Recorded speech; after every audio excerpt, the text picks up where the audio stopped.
السلام علیکم دوستو، ابن القیم رحمۃ اللہ علیہ اپنی کتاب روضۃ المحبین و نزہۃ المشتاقین میں لکھتے ہیں کہ عمر فاروق رضی اللہ تعالی عنہ روزانہ صبح کی نماز کے بعد سیدنا ابو بکر رضی اللہ تعالی عنہ کو غائب پاتے۔ وہ دیکھ رہی تھی کہ ابو بکر رضی اللہ تعالی عنہ نماز کی ادائیگی کے لیے تو باقاعدگی سے مسجد میں آتے ہیں، مگر جون ہی نماز ختم ہوئی وہ چپکے سے مدینہ کے مضافاتی علاقوں میں ایک دیہات کی طرف نکل جاتے ہیں۔ کئی بار ارادہ بھی کیا کہ سبب پوچھ لے، مگر ایسا نہ کر سکے۔ ایک بار وہ چپکے سے حضرت ابو بکر رضی اللہ تعالی عنہ کی پیچھے چل دیے۔ سیدنا ابو بکر رضی اللہ عنہ دیہات میں جا کر ایک خیمے کے اندر چلے گئے۔ کافی دیر کے بعد جب وہ باہر نکل کر واپس مدینے کی طرف لوٹ چکے تو حضرت عمر رضی اللہ عنہ اس خیمے میں داخل ہوئی۔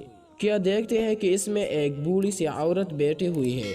حضرت عمر فاروق رضی اللہ عنہ نے بڑیا سے پوچھا، اے اللہ کے بندی، تم کون ہو؟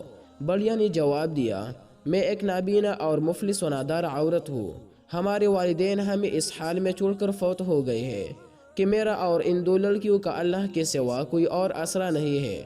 حضرت عمر فاروق رضی اللہ عنہ نے پھر سوال کیا، یہ شیخ کون ہے جو تمہارا گھر میں آتا ہے؟